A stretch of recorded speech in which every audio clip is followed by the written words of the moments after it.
Bonjour et bienvenue à Infocam Extra. Aujourd'hui, j'ai deux invités superbes. Donc, nous avons le bistrot de la Seigneurie, puis ensuite, il y a le centre de la Passerelle.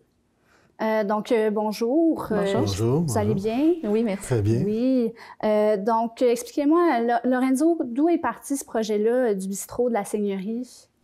Bien, en effet, l'histoire, c'est une belle histoire.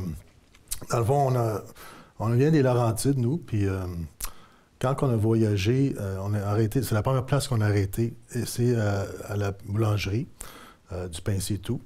Puis on a pris un café, puis on s'est installé sur le côté dans le fond, la rivière. Et c'était magnifique, le site, puis on est tombé en amour avec le site. Fait que, on s'est dit que peut-être une journée, on pourrait ouvrir une place ici. C'est de même ça s'est commencé. Puis c'est ça, est-ce que vous aviez déjà de l'expérience en restauration? Oui. J'ai grandi dans un restaurant familial, 45 ans d'expérience. Dans le fond, ça appartenait à mon père. Puis, dans le fond, depuis l'âge de 8 ans, j'ai commencé à travailler dans le restaurant. Fait que c'est dans ma passion. J'ai grandi avec à faire des pizzas et toutes sortes de tâches.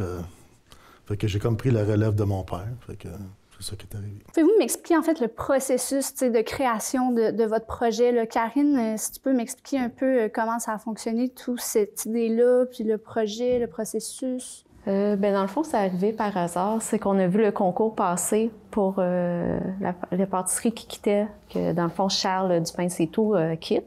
Et il cherchait un autre entrepreneur, voir qu'est-ce qu'il pourrait ouvrir dans la région. Et on s'est inscrit, on a essayé. Puis c'est ça, le comité nous a sélectionnés après un mois. Puis on était très fiers là, de voir que c'est nous qui va voir la place grandir avec la restauration italienne. Puis là, est-ce que vous êtes affilié à la Seigneurie? Oui, bien, dans le fond, l'entente, c'est qu'on va prendre la farine, la magnifique farine biologique, alentour d'un rayon d'une vingtaine de kilomètres de tous les producteurs de blé biologique. Puis aussi, on va le transformer, dans le fond, pour faire la pizza, la pizza romaine, la pizza napolitaine four à bois, et aussi les pâtes fraîches à base de leur farine. Donc, si je comprends bien, votre menu va constituer, c'est ça, de pâtes de pizza, puis est-ce qu'il va y avoir des desserts? Oui, il va y avoir des desserts pâtisserie typique italienne. Puis là, on parle de cannoli, de... Oui. Sfogliatelle, cannoli, sicilien. Il y a aussi des babas au rhum. Il va y avoir des amaretti au citron, puis toutes sortes de pâtisseries différentes que les gens sont pas moins habitués. Qui peuvent, dans le fond, ils peuvent déguster avec un bon café également. Ici, on va avoir un partenariat avec Charles aussi pour le niveau du pain. Fait que dans le fond, il va y avoir certains produits qu'il va continuer à produire, puis on va être content de l'avoir offert dans le restaurant.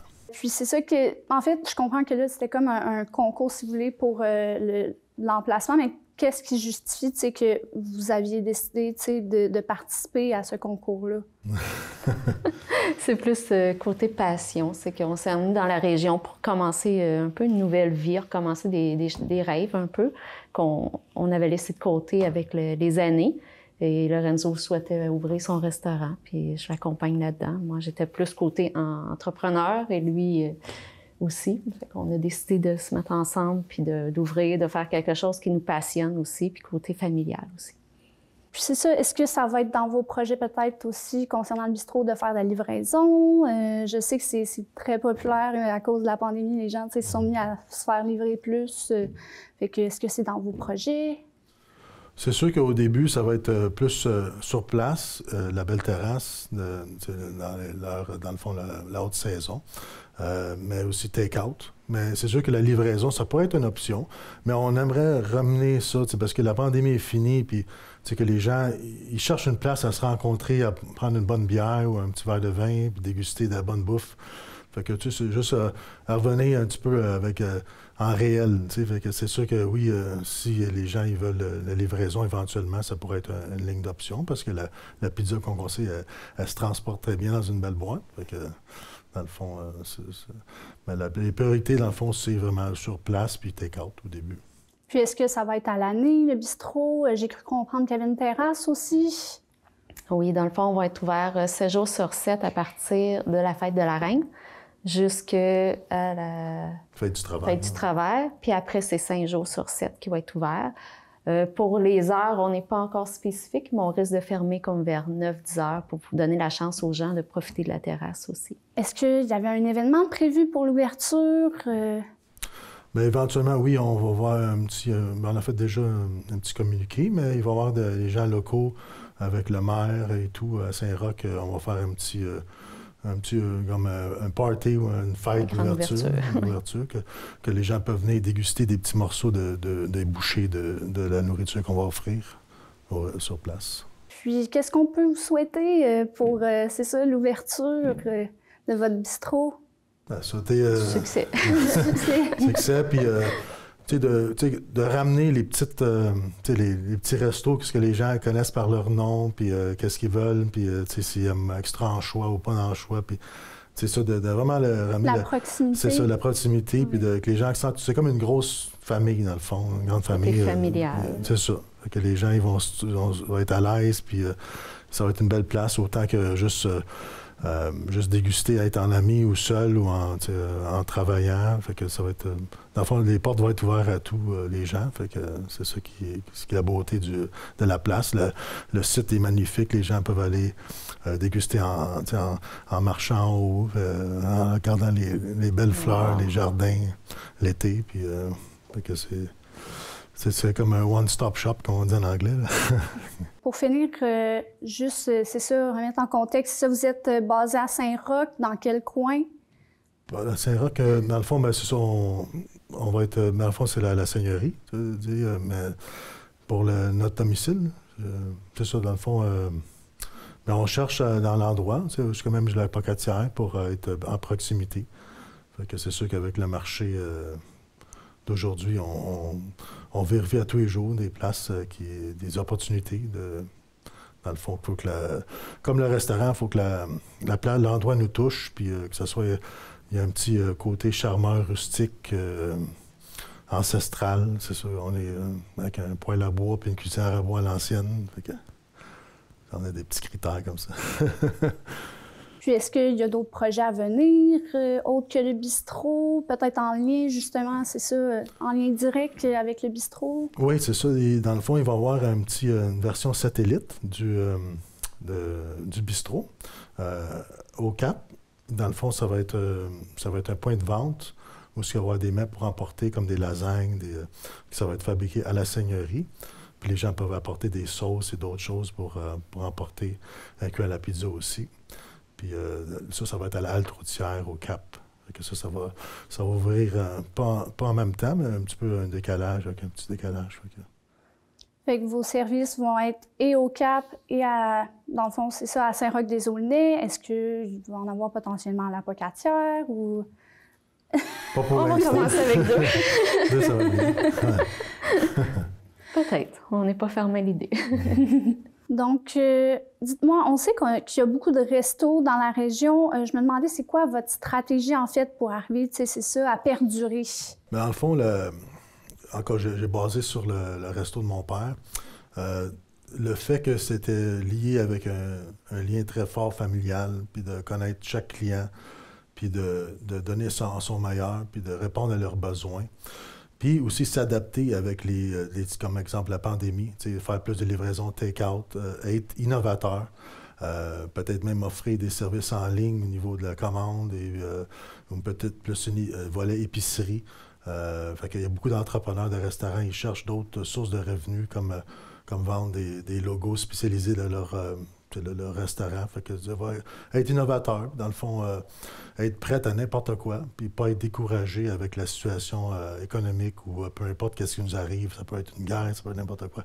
Il y a toujours moyen de survivre, puis les gens vont toujours avoir faim pour la bonne bouffe. Puis c'est ça, Karine, Lorenzo, vous êtes un couple dans la vie aussi. Oui. Comment ça se passe, la gestion de l'entreprise en couple? C'est quoi la dynamique? Ah, ça va bien. On est habitués de travailler ensemble. On a fait beaucoup d'événements ensemble. Il n'y a aucun problème. Surtout qu'on travaille beaucoup avec nos enfants. On a quand même 6 enfants, les deux ensemble. 6 ados. Fait que notre main-d'œuvre, c'est eux un petit peu aussi. Ça va nous aider beaucoup avec les restaurants et tout. Fait que Puis c'est ça, ils travaillent dans le restaurant éventuellement? Oui, oui. Bien, on a travaillé beaucoup cet été. On faisait beaucoup d'événements de mariage, des choses comme ça. Fait qu'on a décidé qu'eux aussi pouvaient embarquer puis apprendre aussi. Ils apprennent à faire la pizza, à servir. Ils ont chacun leur point fort. Puis c'est ça, compte tenu de la pénurie de main-d'œuvre, bien évidemment, je suppose que c'est ça, les enfants, ça doit vraiment être un bon coup de main. C'est sûr, vu qu'ils sont adolescents, ils sont en âge de travailler. Là. Oui, oui, c'est sûr qu'eux, ils vont aider beaucoup. C'est sûr qu'on va avoir besoin de quelques employés aussi, mais on ne stresse pas avec ça. Là. Ça devrait bien aller. Vous aviez dit que vous étiez aussi dans les événements spéciaux. Pouvez-vous m'en dire plus aussi là-dessus? Oui, bien, pendant l'été, on a fait un peu style food truck, sauf plus personnalisé. On aimait ça être près des gens. On est des gens très familiaux. On aime être avec, discuter, être proche. Alors, on a fait des mariages, on a fait des événements spéciaux, des fêtes. Qu'est-ce qu'on a fait aussi? Des événements corporatifs, des festivals, comme au niveau de la Fête du Canada, le Saint-Jean, toutes sortes de festivals, dans le fond, qui encombraient le monde à l'extérieur. Puis c'est ça qu'on aimait. Fait que les gens appréciaient de prendre la bouffe pour emporter. Puis on offrait, comme un genre de style de foire, on offrait barbe à papa, du bubble tea, tout ça d'extra, pas juste la pizza. C'était pas juste limité à la pizza. Puis est-ce que l'ambiance est différente, mettons, d'un resto? Non, ça dépend comment on gère ça. Je pense que nous, de la façon qu'on voit notre resto, ça soit être chaleureux, accueillant, que tous les gens... Ils sont à l'aise, ils sont comme chez eux. Aussi. Puis, je pense qu'on voit ça un peu de ce côté-là. On veut créer la même façon que le restaurant de son père aussi, que les gens voient que nos enfants travaillent là, que autant le père de Lorenzo travaille aussi là-dedans.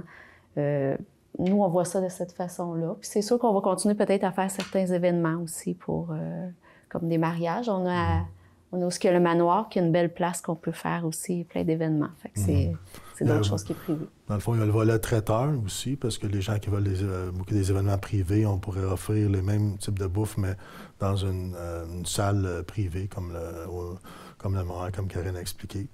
Aussi, d'autres places aussi à domicile. Les possibilités sont limitées. Dans le fond, pourvu que je fais ma pizza, puis je suis content, puis les pâtes fraîches, puis que les gens dégustent, puis... C'est beaucoup d'opportunités. OK, merci beaucoup d'être venu. Donc, on va passer au prochain invité.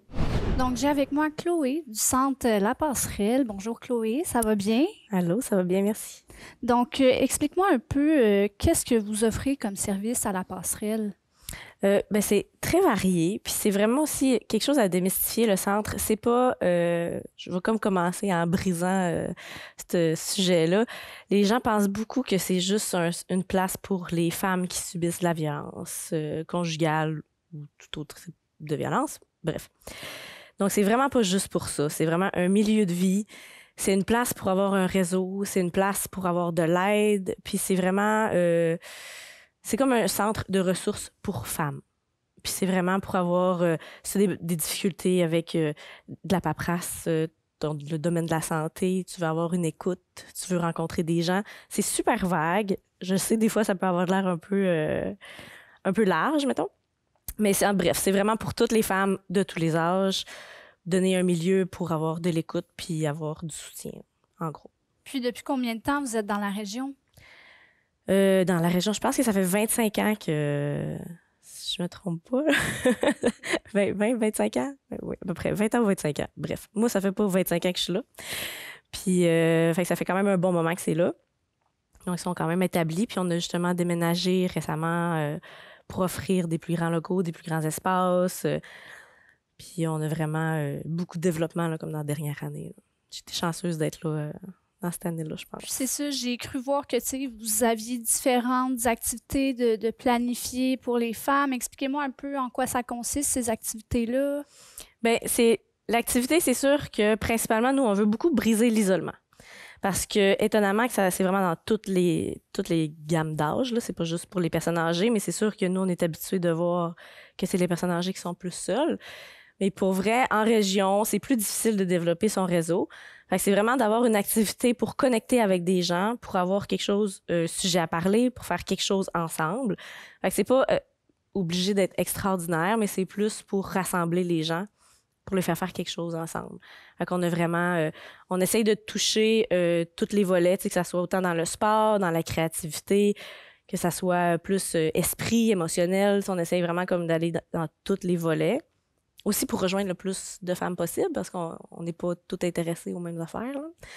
Fait que c'est ça. On a du yoga, on a ce qu'on appelle les cafés bricoles, qui va être plus dans les arts, dans la création. Puis c'est ça, on atteint beaucoup de volets, je pense, de l'humain, disons. Puis, j'ai cru voir aussi une des activités, c'était pratique informatique. Est-ce que tu peux m'en dire plus? Oui, on a commencé... c'est sûr qu'on donnait déjà des coups de main comme un peu à la demande, là, si je peux dire. De celles qui avaient des difficultés, mettons, avec leur iPad, avec leur cellulaire, l'ordinateur. Puis, tu sais, la technologie, quand on est né là-dedans, c'est vraiment facile. Mais quand on l'est pas, on sous-estime des problèmes. On sous-estime vraiment que des fois, la personne, une souris, elle sait pas comment que ça fonctionne parce que personne n'a jamais pris le temps d'y dire, tu sais. Fait que pratique informatique, c'est aux 2 semaines. C'est à peu près 2 heures. Puis c'est sûr qu'on est quand même, pour vrai, c'est quand même assez populaire, là. On peut être quand même une quinzaine de personnes. Puis on fait comme un petit tour de table, on voit à peu près avec quoi ils ont des difficultés, ou bien on fait comme un questionnaire, des exercices pour se pratiquer, pour aller prendre ses courriels, pour aller...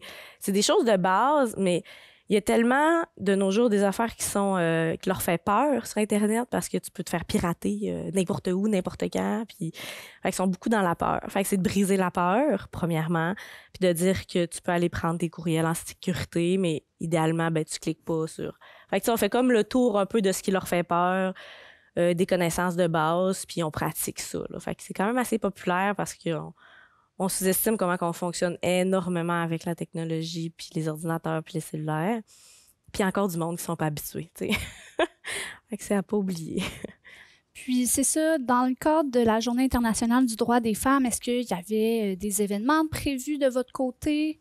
Bien, c'est sûr que le 8 mars, pour nous, c'est une grosse journée parce que c'est vraiment... C'est pour les droits des femmes. Fait que ça fait depuis quand même un bon moment que les féministes essayent de faire développer les droits des femmes. Fait qu'on fait toujours une grosse activité à chaque année. Puis cette année, ça va être une soirée spectacle. On va avoir de la musique, on va avoir de la danse, on va même avoir une petite pièce de théâtre. Fait que c'est sûr que notre grosse activité, c'est ça. Puis c'est sûr qu'on fait aussi autour de ça de la sensibilisation. On essaye beaucoup aussi de comme connecter avec les autres organismes qui sont des organismes pour femmes. Bref, fait qu'on fait de la sensibilisation, de la connexion. Puis cette soirée-là, c'est notre soirée qu'on essaye de faire quelque chose de pas trop cher parce que c'est sûr qu'on a quand même des dépenses pour la soirée pour que ça soit accessible vraiment à tout le monde puis que ça fasse une soirée divertissante que quand tu peux pas sortir beaucoup, ben t'as une grosse soirée spectacle pour comme 15$, là, tu sais. Puis c'est qui les artistes qui vont figurer justement à cet événement-là? Ben on a l'école des Trois Maisons qui va nous fournir des musiciens puis je pense un danseur qui va faire une performance de danse contemporaine, c'est ça. Puis sinon, ça va être, je crois, de la guitare, du piano qu'on va avoir. Fait que c'est beaucoup l'école des Trois Maisons qui nous fournit des musiciens. Sinon aussi, on a une violoniste, nous, qui va faire 2 performances. Et on a l'école de Baladie. Ben, l'école de Baladie, c'est... ça va être avec son groupe de danseuses qui vont venir faire quand même, je pense, 3-4 danses, je crois. Puis ils vont vraiment se promener à travers la foule puis comme montrer qu'est-ce qu'ils ont appris un peu pendant l'année. Puis c'est le théâtre Témoin qui viennent, eux, de la Gaspésie. C'est 2 femmes qui vont venir faire comme un peu une pièce de théâtre interactive. Puis c'est 2 personnages, une personne âgée puis une personne jeune qui rentre en interaction. Puis je crois qu'il va comme rentrer en interaction avec le public aussi. Fait que c'est quand même assez varié. Mais c'est ça, on reste dans le domaine des arts. Puis c'est ça, où on peut se procurer les billets pour aller voir cette belle soirée-là? Ben, en ligne, principalement. On essaie de fonctionner pour l'achat en ligne. Fait que c'est sur notre site Internet ou sur notre Facebook. Il y a vraiment des liens partout, là. Fait que c'est super accessible. Puis sinon, juste directement au Centre Femmes, là, s'ils sont pas à l'aise avec justement Internet ou acheter, ben nous, on va sortir le billet, l'imprimer, puis faire payer en argent directement au centre à Saint-Pascal. Puis c'est ça, comment on peut vous joindre? Il y a beaucoup de manières de nous joindre. C'est sûr que le téléphone, celles qui sont moins à l'aise encore là avec les technologies, c'est c'est la façon la plus directe de nous contacter. Puis c'est sûr qu'on a toujours quelqu'un qui va répondre. Sinon, on peut être contacté par Facebook, notre site Internet aussi, qu'on peut nous écrire par là. Puis même récemment, c'est pas récemment que ça a été tant que ça développé, mais quand on va sur Google Maps, on peut chatter avec les entreprises. Puis il y a du monde qui nous contacte par là, des fois peut-être pour des petites urgences. C'est sûr qu'on n'est pas une ligne d'urgence, ça c'est important à savoir.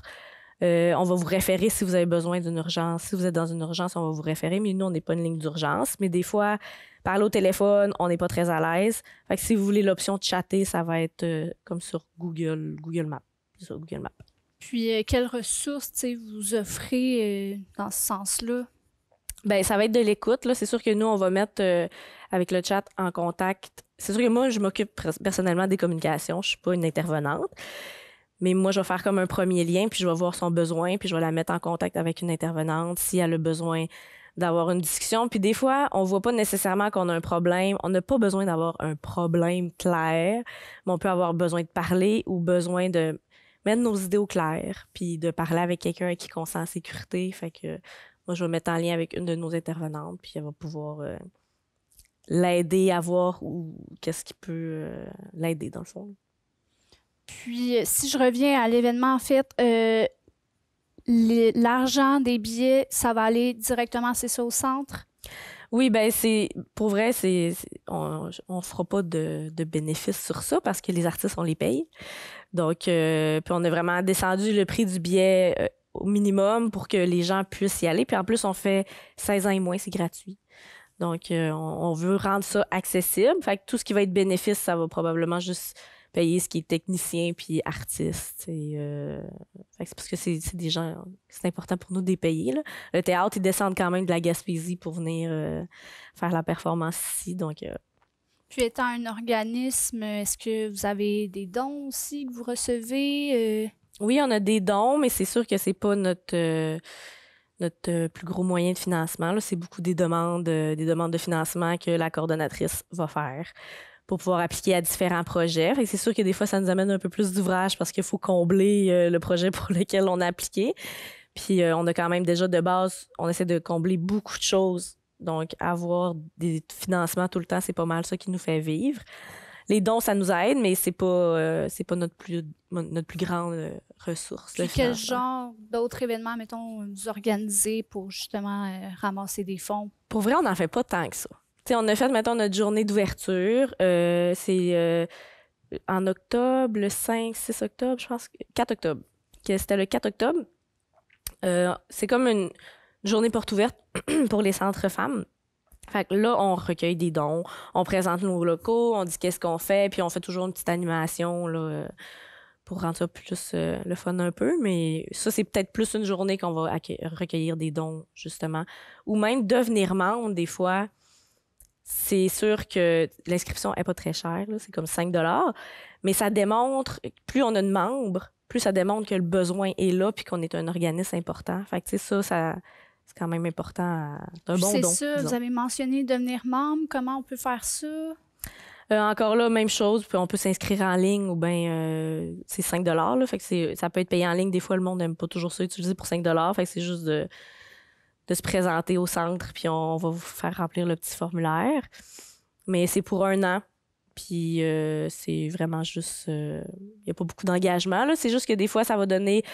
on va faire quelques activités qui vont être payantes.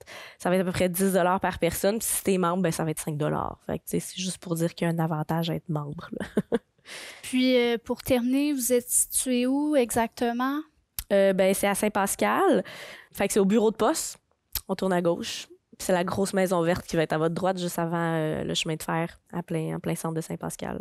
Puis pour terminer, qu'est-ce qu'on peut vous souhaiter justement pour cet événement qui s'en vient? Là? Bien, que ça y ait plein de gens qui participent. C'est vraiment ouvert à tout le monde. Là. C'est pas juste ouvert aux femmes. C'est ouvert à tout le monde qui peut venir avoir une petite soirée, une petite sortie un peu plus différente. Puis comme une soirée pour se gâter, là. Fait que j'espère, je nous souhaite que tout le monde va se gâter pour la soirée du 8 mars puis venir au spectacle. Pour conclure, Chloé, est-ce que tu souhaitais ajouter quelque chose? Oui, bien justement, j'aimerais quand même ça parler du fait qu'on au Centre Femmes, on est rendu là où on a déménagé avec un bon terrain. Puis on veut vraiment développer l'aspect jardinage. Fait qu'on va avoir une serre, on va avoir vraiment un beau jardin qu'on veut installer. On a des bacs. Puis nous, on voudrait que les gens participent, pas juste pour faire du jardinage, mais ce qui va en ressortir, ça va être bénéfique pour les femmes qui viennent manger au centre. Ça va être aussi des activités supplémentaires pour apprendre peut-être la transformation, apprendre à jardiner. Ça va être beaucoup d'apprentissage, puis je trouve que c'est une activité vraiment le fun, comme à partager, à faire ensemble, prendre l'air avec d'autres personnes, puis se mettre les mains dans la terre, pour vrai, c'est super thérapeutique. Je sais que c'est pas pour tout le monde, fait que des fois, il y a peut-être de l'aide à l'organisation qui pourrait nous aider pas mal. Fait qu'il y a ça que je voudrais, fin mars, qu'on commence à organiser ça, puis s'il peut y avoir des gens qui nous aident pour ça, ben ça serait génial. Donc, merci beaucoup d'être venu. On se retrouve la semaine prochaine pour le prochain épisode.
On va se jeter la tête à l'eau, là.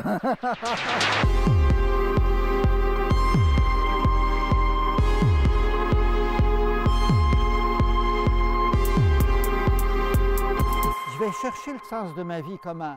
De même, en regardant au ciel? Non, non, non, je ne le trouverai pas. En premier, il faut que je sache qu'est-ce que mon corps vient faire dans le corps de la nature.